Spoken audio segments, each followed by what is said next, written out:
Hey everyone, it's me here, the Chris Phoenix. I want to talk a little something, but for once here, I actually got a very special guest here, and please introduce yourself. What is up, guys? This is Chase Oliver, 68 here, with my boy, the Chris Phoenix.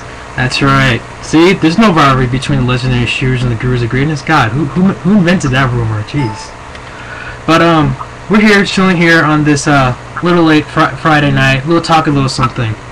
Now, it seems like not many people are talking about the subject, and it's a rumor. Now, I'm not going to go over and say, oh, WWE's going to be doing this, whatever. It's a may have heard of it. Just in case you haven't, WWE is possibly thinking of having The Rock versus John Cena, you know, the big epic match that's supposed to be at WrestleMania 28. Well, guess what? It might be a best of 3 series, match. And remember, guys, apparently The Rock is to be at Survivor Series. So, Chase, I want to hear your thoughts on this.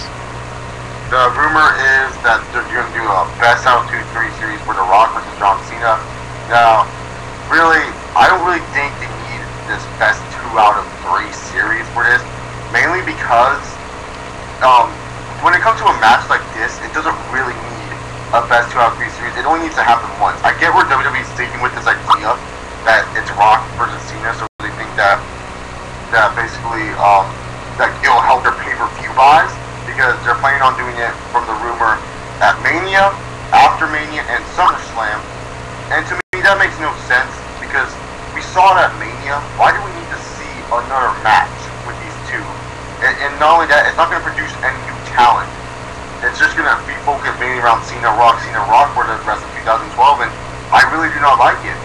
Many probably are going to jump on this and say, yeah, it's a great idea, but at the same time, you're doing WrestleMania in Miami. We already know Cena doesn't get cheered in his own hometown, so it's not like if they go to Boston, it'll be any different. And if you have SummerSlam in LA, you know that's going to be a pro-Rock crowd. There's not going to be any Cena fans there. So, really, to be honest, like, am I going to SummerSlam next year? Most likely, yes. Would I like to see Cena Rock? Yeah, hell yeah. Who wouldn't want to see that match? But in all honesty, I just don't think they need to do this best 2 out of 3 series. I feel like they're fine just doing one match instead of who's the best, and then you can move on with everything. That's just my opinion on it. Yeah, I mean, I agree with you, and also, I mean, let's face it, for years we've been waiting for this type of match. We've been waiting for John Cena versus The Rock. You know, it's just like this was a dream match. You know, some people are now saying, oh, well, we got the dream match with The Rock and Cena. Let's try Punk and Austin. Let's see what happens. What happens with that? But, to me, this just needs to happen once. And I get it, it's gonna, sell, and probably a lot of people are gonna get into it. Oh, best of 3 series match, Rock won one match, Cena won another match. I wonder who wins the third one. But the fact is, to me, this is just one of those matches that is just like, you need to just do it once. If you just do it more than once, you're kind of overkilling it. You're not making it special, and it's just, it just kind of frustrates me a little bit if it's just more than once. Exactly, because like the thing is, why it's gonna be special the first time, because it's in Miami where Rock's at. Not only that, it's at WrestleMania of all places.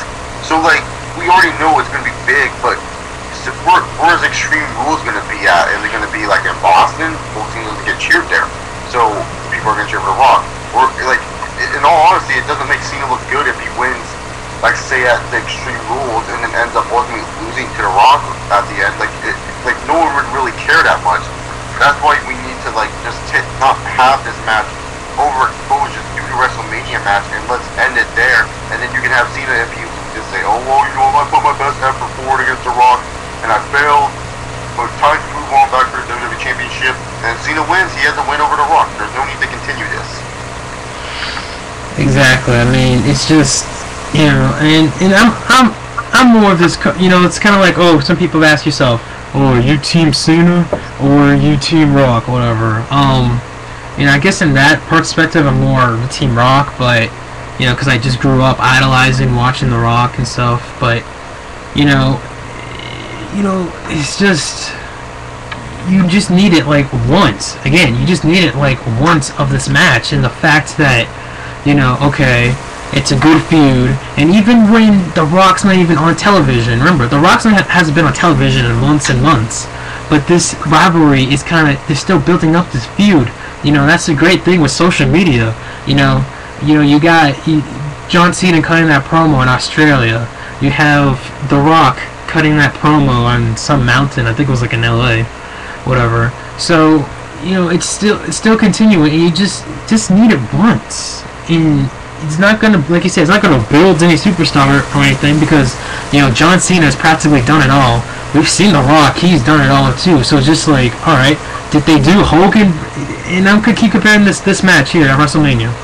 This match between The Rock and Cena reminds me so much of, except for it didn't have that much build-up compared to it, Hogan and The Rock at WrestleMania 18, because you had the whole, you know, legend versus icon, whatever.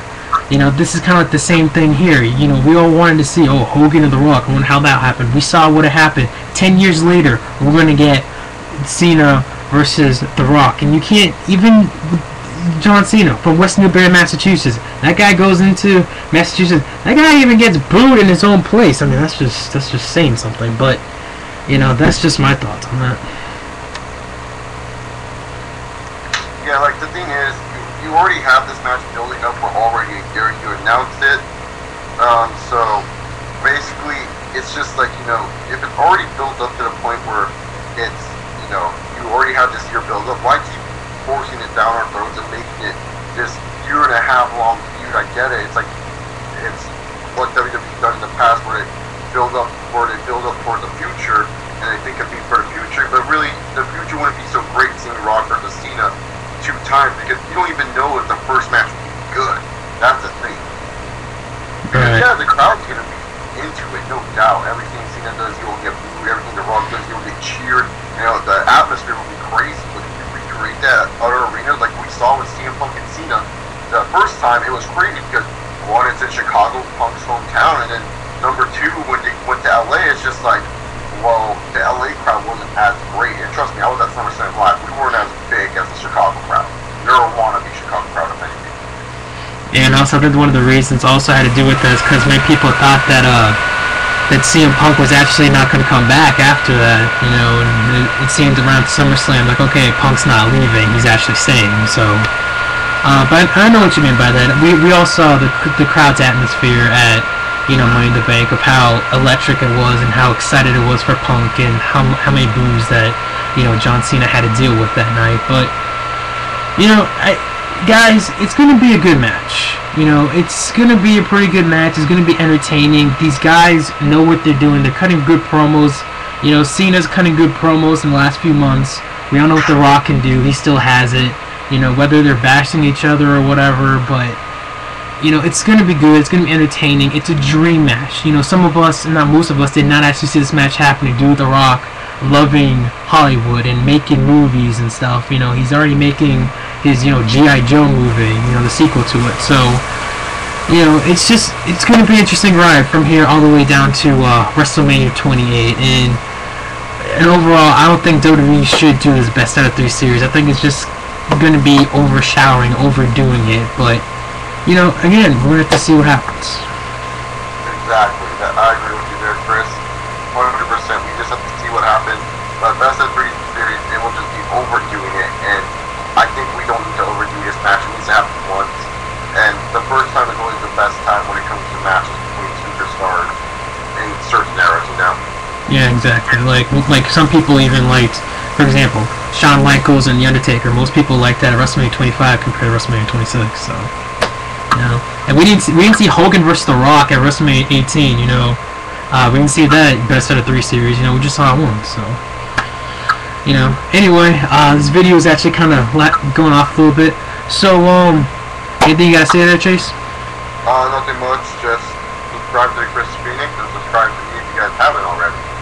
That's right. Subscribe to Chase if you haven't. Subscribe to Legendary Shooters, and hell, why not? If you haven't already, subscribe to the Gurus of Greatness. So, I know, right? So anyway, this is me signing out here. Peace out, my Phoenixaholics, and catch you guys later.